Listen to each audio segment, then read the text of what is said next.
Hey y'all, welcome back to Random Gleanings. I'm Chris, he's Jesse. Jesse, have you thought about an electric vehicle for your house?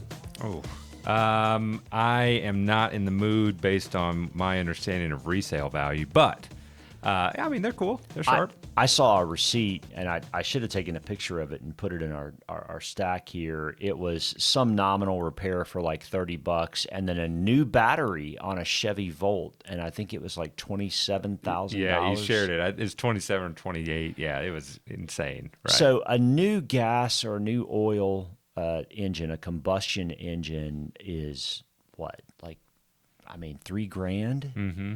And a new battery on a Chevy Volt's 27? Really? Yeah. I don't see how this works. Okay, so first picture. This is from the LA Times on August 25th. California bans sales of new gas-powered cars by 2035.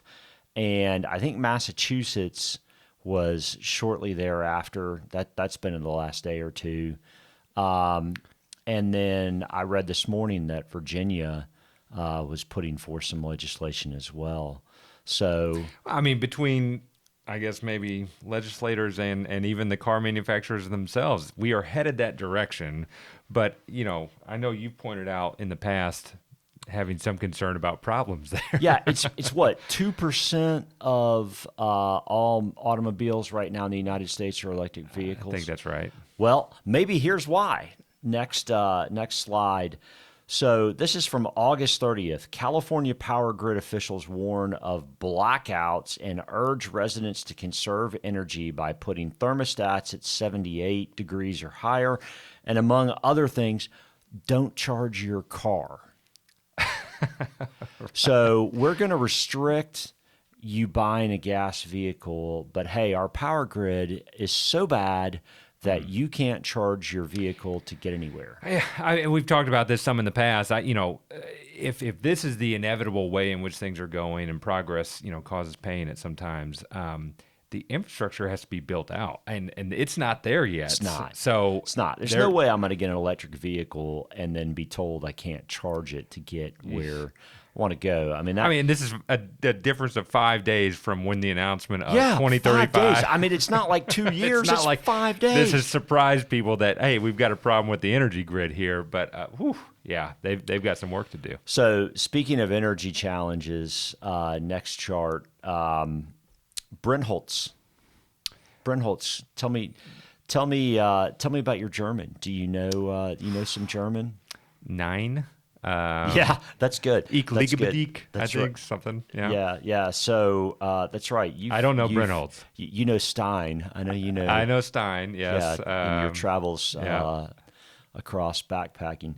So this is the past 5 years. This is, as I mentioned last time, we discussed, you can go on Google Trends, you can Google it, and you can choose the country to see specifically what's being searched. Brennholz is firewood, and here it is. So it would seem that some Germans are pretty concerned about having some stuff to keep them warm this winter because of the Ukraine-Russian war and the lack of gas. So another example of energy in Europe, I found this on Twitter last night. This is Poppy Fields Cafe in County Westmeath in Ireland. Guy says, I got this electricity bill today. How in the name of God is this possible? We're a small coffee shop in Westmeath, and it's for €9,836.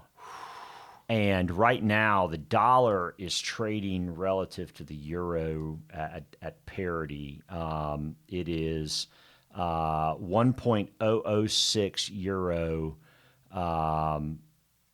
or a dollar for every euro right now. I mean, so you're talking parity. You're talking about dollar to euro parity, right? $10,000. So I mean, think about that. To run your office, so like our power bill for professional planning and wealth right now is like $400 to $500 a month. I mean, all of a sudden you get a $9,800 power bill. I mean, that's parabolic. Absolutely insane. Okay, next chart. Same thing. Let me test your Polish here. Well, I can't even say it, so I'm not even going to try. This is the search for coal in Poland. Yeah, it's obviously gotten to where people are concerned about staying warm this winter, and if I felt like we could invest in firewood and coal, maybe go back to the gold mining days and just buy the shovels and the axes. I don't know, but either way, there's going to be some trouble over there. There is, and I would say if the United States is currently not in recession, I would say they're closer than we are. I think that's true, and I guess to tie this back to that initial conversation about electricity and EVs and everything else, my understanding is Europe just said we're done with kind of the fossil fuels, right? And it's not maybe all the way done, but they've transitioned a lot harder than we have. Right. And now this is presenting itself. So, I think we've talked about in the past, in an analogy, I think I said to you this morning, if I'm bringing my family to the river, right, and we're walking over the bridge and it's a ways down, the fastest way is to just jump off the bridge, but that's not the way that I'm going to let my family do it. Right? We're going to go find the trail and get down there. We seem to be jumping off the bridge. There seems to be some indications that in some areas, states or sovereign nations, they've just decided let's go wholesale to the river right now, and that's going to create some problems. Yeah, some cause and effect there. Yeah. Okay, next chart. So the Fed funds rate. So let's talk about where interest rates ought to be by the end of the year, right? Because right now they're at 2.25% to 2.5%. A month ago, interest rates were projected to be about 1% higher than they are right now by the end of the year. Mm-hmm. Okay. We mentioned some Fed governors are saying it needed to be higher at that time. Right. And so now there's according to Fed funds futures, which is folks that invest based on what they think interest rates will be at the Fed funds rate by the end of the year. Now there's a 62% chance, according to Fed funds futures, that rates will be at 3.75, which is a half a point higher than the prediction just 1 month ago. Mm-hmm. So, the reason that's such a big deal to me is that's like 70% higher than right here. Mm-hmm. That's quite a torque on interest rates. And of course, they don't have an immediate impact on the economy, but that's quite a move. And that will have quite an effect working its way through the system. We talked about going to Jackson last time, and in Jay Powell's quote, he basically said, listen, this is going to have some effect on labor conditions, which may have some effects and pain on families, which, stinks. But they're going after it. I think in an 8-minute speech, he said pain 3 times. So there was no, ambiguity in what he was kind of forecasting in regards to what they needed to do to stem off inflation. And, I don't know that we've got this in the deck either, but, the JOLTS number came out. We were kind of calling people's attention to that indication. JOLTS is job openings.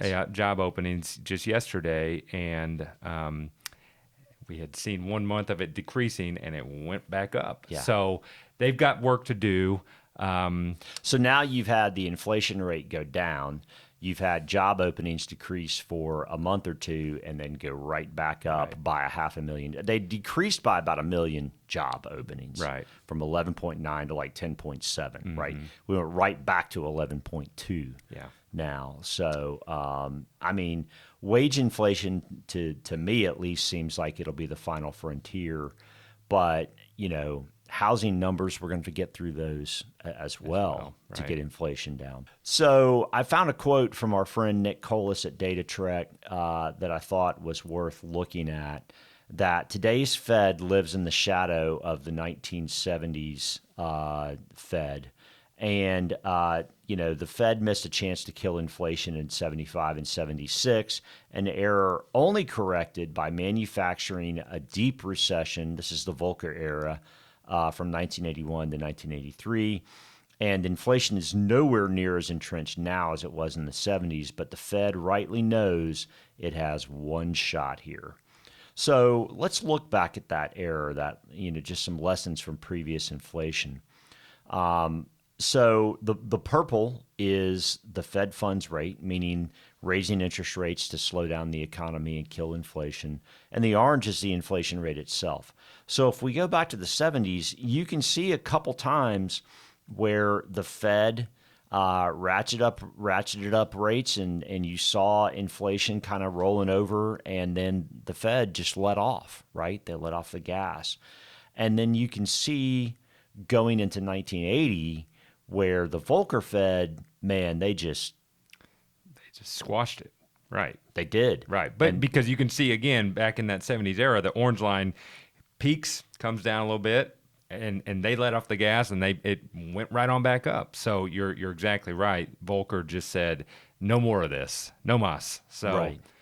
And I mean, you can see as well that the Fed funds rate stayed squarely above inflation for the vast majority of that 1980s time period. But it came under it a couple times back in the 1970s, and just letting off caused us to have it come right back again. So I think Colas's point is a good one in regards to they know they don't want to let off too soon so as to allow it to rear its head again. I think they're also fighting some of the criticism that they heard coming out of last year, and Right. that's when they should have started to have done it. And Right. so I think that they are singularly focused on we will do what it takes, and it's just a matter of what trouble does that cause in other aspects of the economy, markets, whatever. Right. So, Right. And yeah, like jobs and job openings. that's right. Pain 3 times in 8 minutes. Golly. Focused. He was very focused. I think he said that I will keep this these comments focused.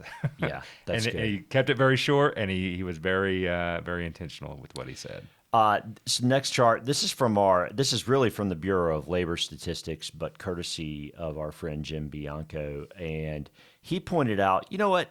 Every forecast for inflation ends at 2% because, we're going to get it down and this is how it's going to work out. And yet every single month, with the exception of July, you've seen inflation numbers increase while those inflation forecasts just get pushed further out. Mm-hmm. So the big question is, does the Fed have to adjust? Is 2% the correct number? Is it going to be 3% in the future? I mean, it used to be we talked about inflation was 3%. And then post-financial crisis, we talked about, inflation's 2%, right? Mm-hmm. They're still talking 2.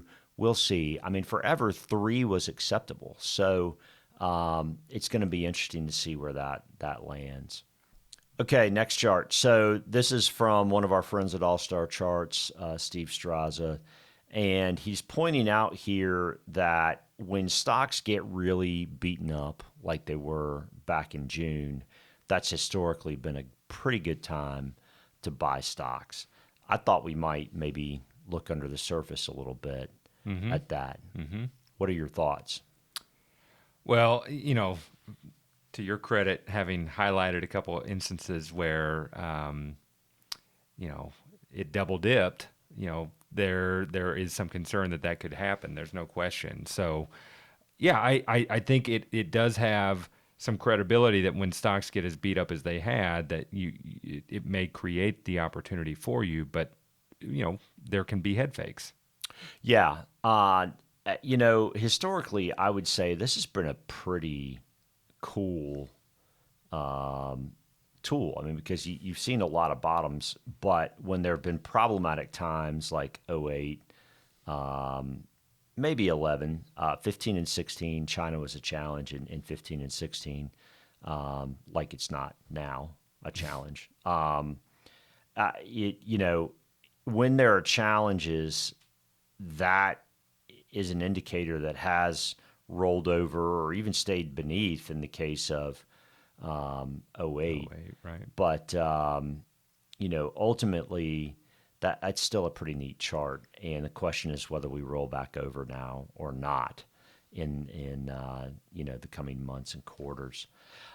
Finally, we've got another chart from a friend at All Star Charts about utilities when compared to the S&P. You see utilities versus the S&P at a 22-month high.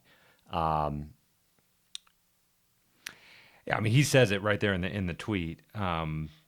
That's not a normal, circumstance in a bull market, which I don't think anyone's saying that we are in a bull market, but it has gotten stronger, and so that would be a negative indicator. Yes. Yeah. Yes. And just on all of this, I know for some period now we've seemed negative. The chart itself has proven to be negative, right? I pulled a F. Scott Fitzgerald quote that came to my mind just as it dawned on me. Hopefully we aren't spelling out or forecasting that we're bearish forever, right? Because I am absolutely, unashamedly an optimist in markets. That's why I invest. That's why I continue to put dollars into my investment accounts. But Fitzgerald says the test of a first-rate intelligence is the ability to hold two opposed ideas in mind at the same time and still retain the ability to function. The way I think about that right now is, short term, we probably do recognize the challenges ahead of us. I actually think, and we discuss on a regular basis, the opportunity that can come within those challenging environments, but with a very, tight hand on the dial of caution, right? And yet the opportunity to see ourselves move forward over the longer term, which is where our investment dollars should be focused, is still very positive. Yeah. We just got to get through this time. Got to get through it. So, hold on for the grind. We will. We'll be very attentive to all of these issues and more. And hopefully through these videos, we keep you attuned to what it is that we're thinking and keep you informed. Absolutely. Got anything else? Nope, I do not. All right. Well, it's Labor Day weekend coming up, so happy Labor Day. I'll be putting something on a new pellet grill. I'm excited about that. What about you? Cool. What kind of wood are you going to use? Oh man, it's championship blend. I don't even know. I'm Okay. I'm Right. a beginner. So my daughter's getting ready to turn 10, and cool. I'm putting together a trampoline. I understand your boys have destroyed a few, so I may be calling you. Very good. Very good. Happy birthday, EG. Again, thanks for watching. Hit subscribe, hit the bell if you want to get notified when we post a new video. And if you enjoy it or if you learn something, share it with a friend. Take care.